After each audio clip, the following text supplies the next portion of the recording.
Panay is a triangular island in the Philippines located in the western part of the Visayas.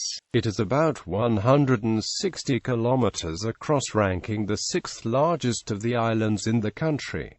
Politically, it is divided into 4 provinces: Aklan, Antique, Capiz, and Iloilo, all in the Western Visayas region. It is located southeast of the island of Mindoro and northwest of Negros, separated by the Guimaras Strait. Between Negros and Panay Island lie the island province of Guimaras. To the north is the Sibuyan Sea and the islands of Romblon. To the southwest is the Sulu Sea and the Panay Gulf. The island, bisected by central Panay mountain range, has many rivers including Aklan, Sibalom River in Antique, Jalo River, Yaro River, Banaga, Sibalom, Tipilu and Mauit, Iloilo, and Panay. Mount Porus is one of the highest peak on the island. History: before 1212, Panay was called Simzimin. The community template, Dubzig, is located at the shores of the Ulian River and was linked by a creek. The creek provided salt to the Ati people as well as animals which lick the salt out of the salty water. Coming from the root word simsimin means to lick something to eat or to drink, thus the place was called Simzimin. During the time of Datu Pulpilan, father of the Ati chief Marikudo, the island was called Aninipe from words ani, to harvest, and nipe, a hairy grass abundant in the whole Panay. The hair of this grass, though short, does very sharp and easily prick the skin as barbs and is very difficult to remove. Once the barbs stick to the skin, it can cause an extreme skin irritation. For this reason, Datu Pulpilan enacted a law that whoever among the Atis will use the nipe grass to endanger others will face death as punishment. When the Malay settlers arrived, they called the island Madiras or Madras after the highest mountain in Panay, thought to be the sacred dwellings of the gods called Baithala, and where the dead were thought to be judged. The picturesque mountain which stood majestically in the area was thought to be the sacred place of Bulalakor, the supreme god of Baithala. The island was so named by the Malay settlers due to the splendid beauty and allure of Mount Madiras Madja. As a Spaniard named Gonzalo Ronquillo reached the island and also gave the name Panay, which means there's a bread in the island. The place was then called Panay, which eventually became Panay. Panay was the seat of the ancient Confederation of Madras, the first pre-Hispanic Philippine state within the Visayas Islands region, and the second Srivijayan colony in the Philippine archipelago, next to the Sulu archipelago. The island is purportedly named after the state of Panay, which was a militant country fronting the Strait of Malacca and responsible for policing the shipping of the area as well as expelling invasions from Arabs, Indians and Chinese until the state was felled by a surprise attack from the back flank emanating from the Tamil-occupied capital of Srivijaya. Madras was established by 9 rebel Datasa high officials connected with the court of Brunei, who were forced to leave that on account of enmity of the Raja at the time ruling the land. The Datas, together with the wives and children, as well as few faithful servants and followers, were secretly escorted out of the country by the Raja's chief minister, whose name was Datu Puti. The local folklore says that the name of the Bornean Raja was Makatu. Now, their ultimate origins may be traced to the sacking of the kingdom of Panay at North Sumatra by the Chola dynasty, who had placed puppet Rajas on the throne after their invasion.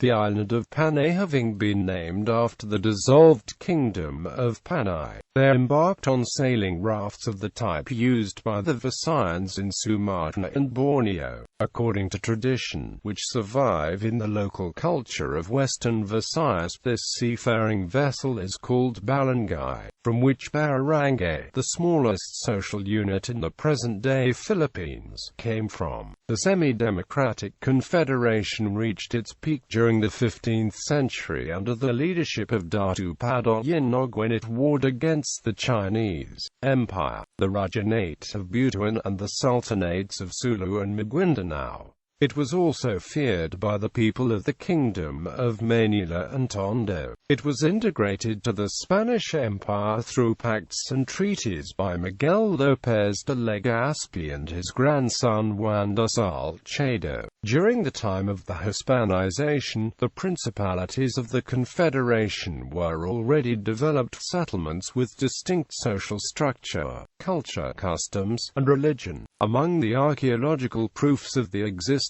of this Hiligaynon nation are the artifacts found in pre-Hispanic tombs from many parts of the island, which are now in display at Iloilo Museum. Another testimony of the antiquity of this civilization is the longest and oldest epic in the region, the Henna Lord. According to Behr and other historians, the migration of the settlers from the collapsing Srivijayan Empire to Panay happened in this way. Sailing northward from Borneo along the coast of Palawan, the 10 daters crossed the intervening sea and reached the island of Panay. They landed at the point, which is near the present town of San Joaquin. They had been able to reach the place directly because the small fleet was piloted by a sailor who had previously visited these regions on a ship, engaged in commerce and trade. Soon after the expedition had landed, the Borneans came in contact with the native people of the island, who were called Atis. Some writers have interpreted these Atis as Negritos.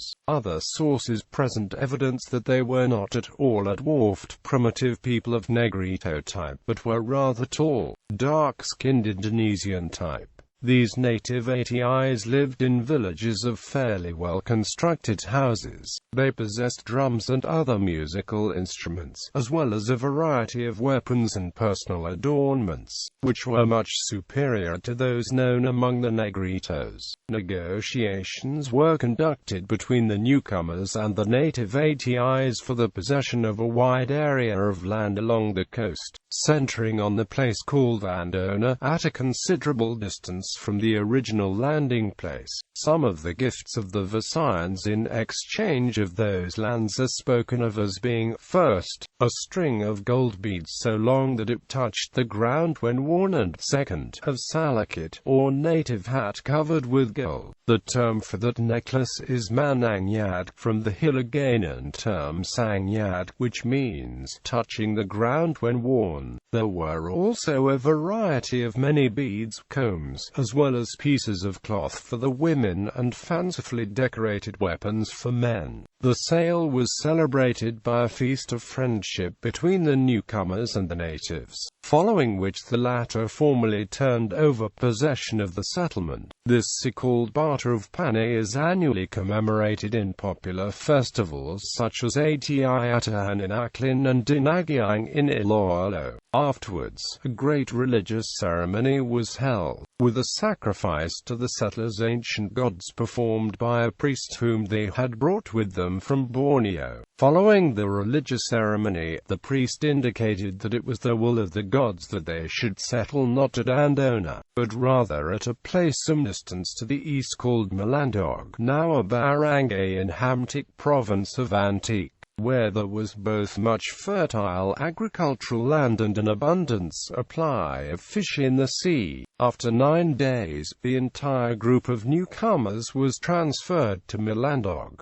At this point, Datu Puti announced that he must now return to Borneo. He appointed Datu Sumakwel, the oldest, wisest and most educated of the Datis, as chief of the Panayan settlement. 2 of the Datis, with the families and followers, set out with Datu Puti and voyaged northward, leaving Panay. After a number of adventures, they arrived at the Bay of Tal, which was also called Lake Bombon on Luzon. Datu Puti returned to Borneo by way of Mindoro and Palawan, while the rest settled in Lake Tal. The original Panayan settlements continued to grow and later split up into 3 groups, one of which remained in the original district, while another settled at the mouth of Aklan River in northern Panay. The third group moved to the district called Hantik. These settlements continued to exist down to the time of the Spanish regime and formed centers, around which the later population of the three provinces of Iloilo, Capiz, and Antique grew up.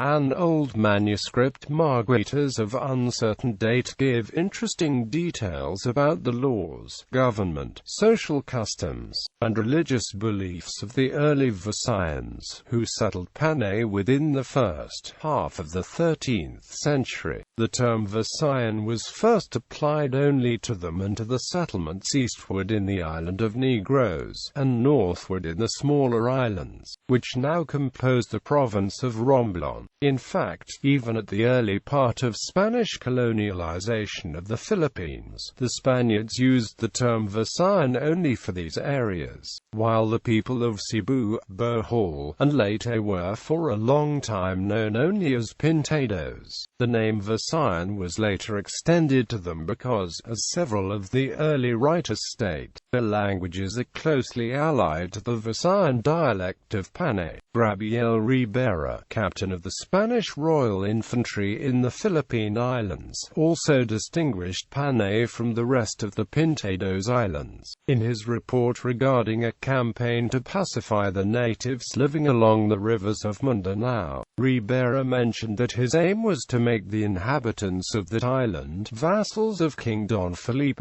as are all the natives of the island of Panay, the Pintados Islands, and those of the island of Luzon. During the early part of the colonial period in the archipelago, the Spaniards led by Miguel López de Legazpi transferred the camp from Cebu to Panay in 1569.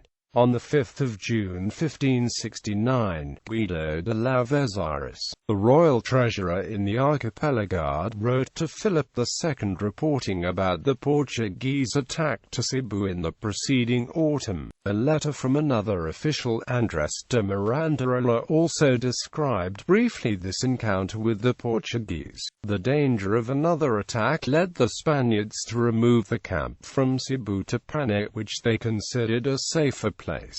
Legazpi himself, in his report to the Viceroy in New Spain, mentioned the same reason for the relocation of Spaniards to Panay. It was in Panay that the conquest of Luzon was planned, and later launched on the 8th of May 1570. There are legends on how the island itself came to be called Panay. It was, however, once referred as Aninipe by the indigenous eaters, after a plant that abounded in the island.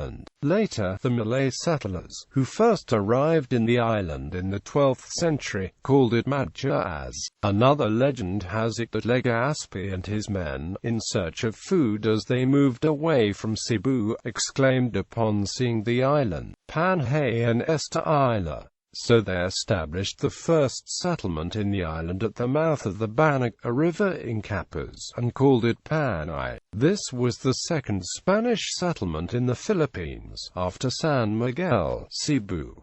The account of early Spanish explorers about Panay and its people. During the early part of the Spanish colonization of the Philippines, the Spanish Augustinian Friar Gaspar de San Agustin O.S.A. described Panay as very similar to that of Sicily in its triangular form, as well as in its fertility and abundance of provision. It is the most populated island after Manila and Mindanao, and one of the largest. In terms of fertility and abundance, it is the first. It is very beautiful, very pleasant, and full of coconut palms.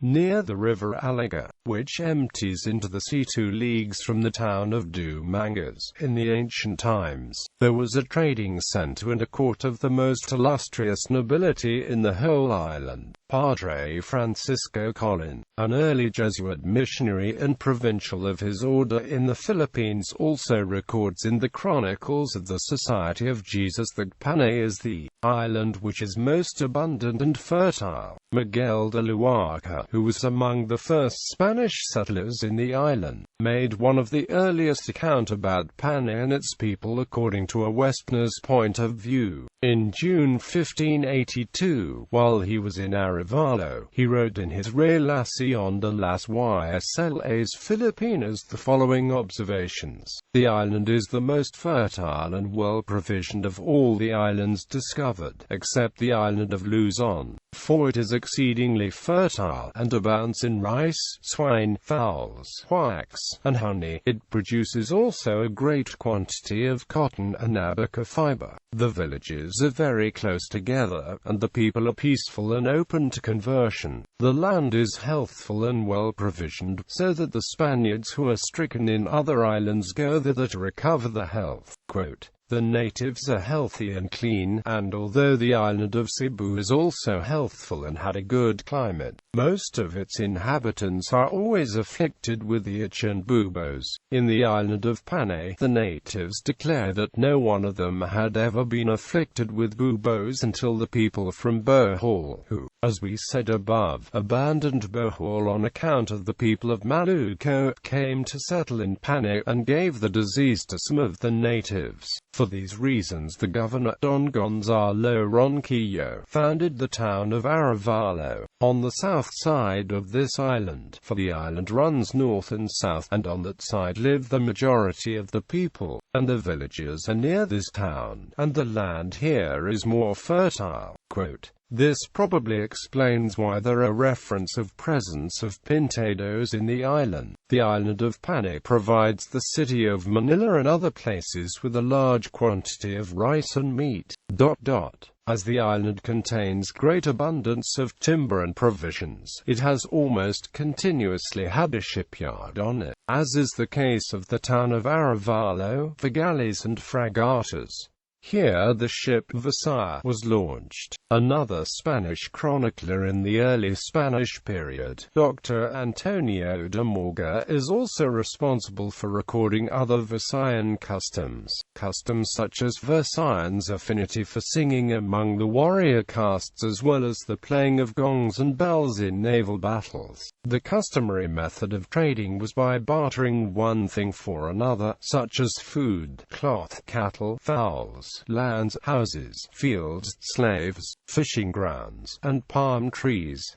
Sometimes a price intervened, which was paid in gold, as agreed upon, or in metal bells brought from China. These bells they regard as precious jewels. They resemble large pans and are very sonorous. They play upon these at the feasts, and carry them to the war in the boats instead of drums and other instruments. The early Dutch fleet commander Cornelis Matelief de Jong called at Panay in 1607.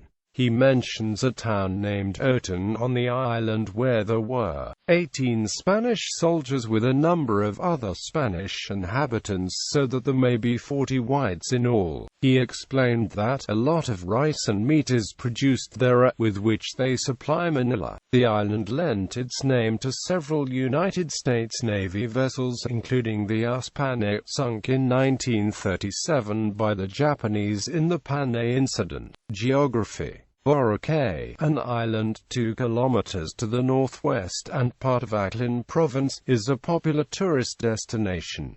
Administrative divisions. The island is covered by 4 provinces, 91 municipalities, and, as of 2014, 3 cities, all under the jurisdiction of the Western Visayas Region. Caves. This survey was made possible through the help of the Victoria Archaeological Society, who in 1975 offered their assistance into surveying the island of Panay. La Paz Cave is located in the village of Marobra in Dingle, Iloilo. La Paz is named so because it has an entrance from either end.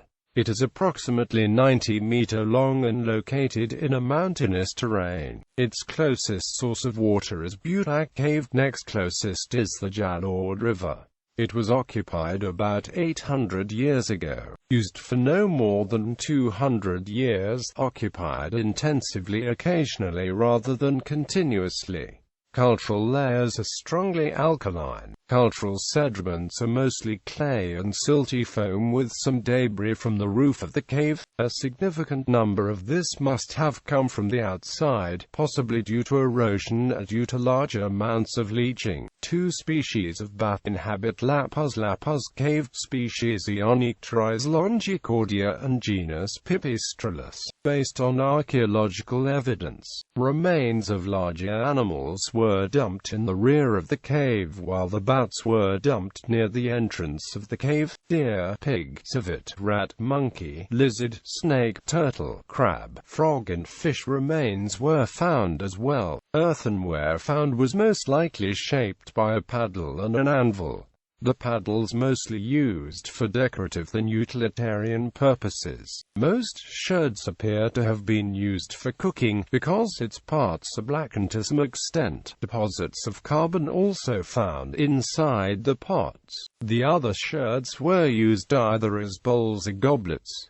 Most of the vessels were made in the Philippines. Due to the absence of beads, other ornaments and high pottery densities, it could be concluded that the cave was once a transitory hunting and gathering camp. Snail shells found are mainly of the genera Risota, Helicostyle, Cyclophorus and Oba, the most often occurring of which is Risota, mainly because it's the most economic snail. Risota has the highest yield of meat for the weight of the shell compared to the other genera. Risota is also the most occurring, unlike Helicostyle. Unlike the genera Thiara, which requires a drier month for it to be collected from the banks of the nearest river, Risota is more accessible. This diet could be explained by the fact that the hunters hunted extensively and so they had to rely on a diet of mollusks. Majority of the waste flakes are made from chert. The presence of water-worn cobble suggests that most of the material used came from a gravel bed such as those found in the Jalord River. Most of the stone tools were used for butchering, hunting, processing and manufacturing of bone, antler tools.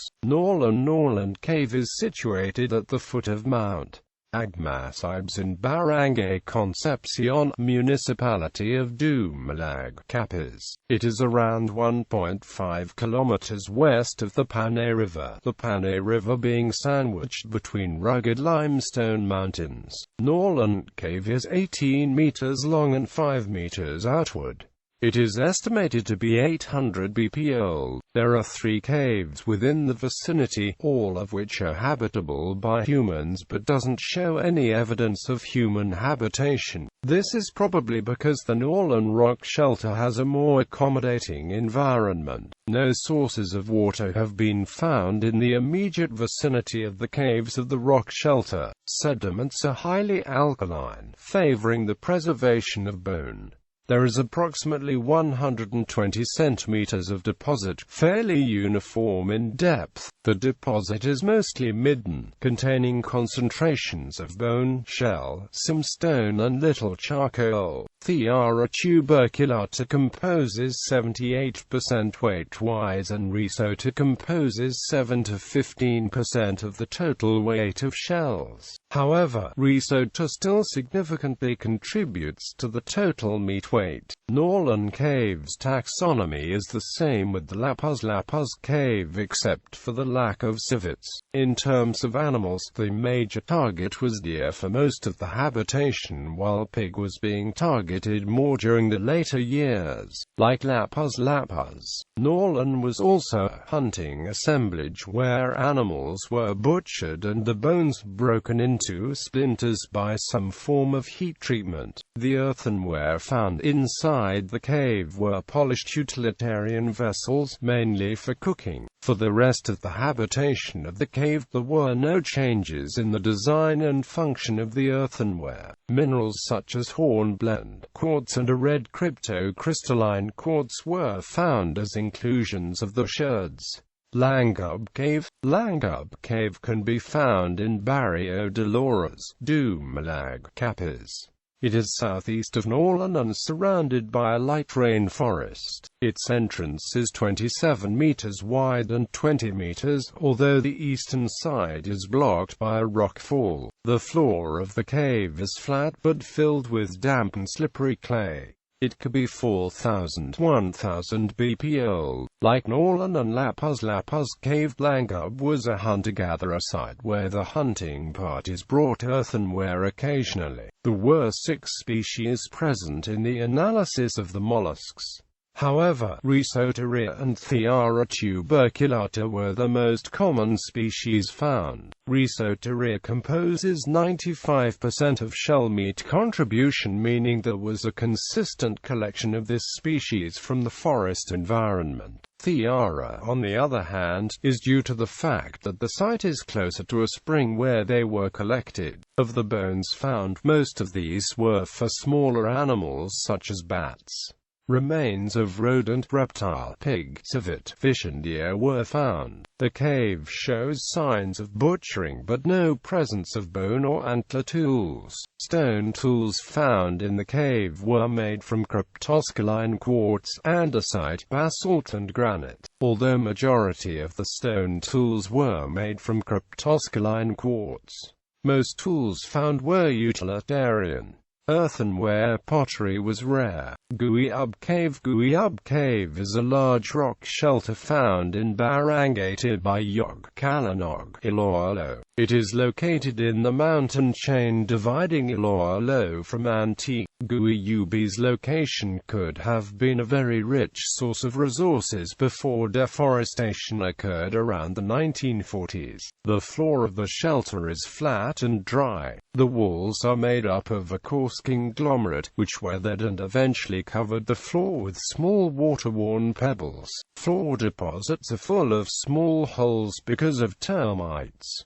Mollusk analysis showed that there were very few shells present in the layers. Shells seem to be of little importance to the economy of Guimaras Cave. Skeletal analysis shows remains of pig, deer, monkey, civet, cat, dog, bat, reptile, fish, rat, bird and crustacean. The primary targets of the people residing in Guimaras were mostly large animals and only took smaller animals when the opportunity presents itself. The presence of 2 young dogs suggests that they were probably domesticated. A large reptilian vertebrae was also found, which can only come from a reptile as large as a crocodile. It could have been a large, extinct species of turtle. Earthenware, in general, were utilitarian, smooth, polished, unslipped and fired at low temperatures. They were probably shaped with a paddle and an anvil.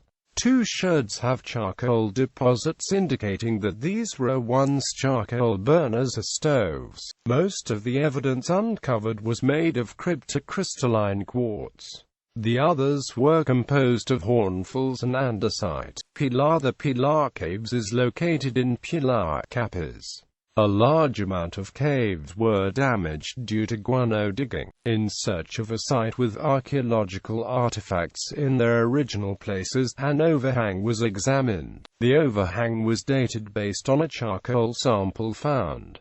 The site was occupied just before the Spanish occupation. Inhabitants of the Pilar site were also hunter-gatherers like the inhabitants of other sites in Panay Island. The difference is that the Pilar people had metal to arm the weapons with. By weight, the most important species are Taratella, Melanoides, Tejiaca and Ostrea for the more recent layers, Narita, Ostrea and Melanoides for the older layers.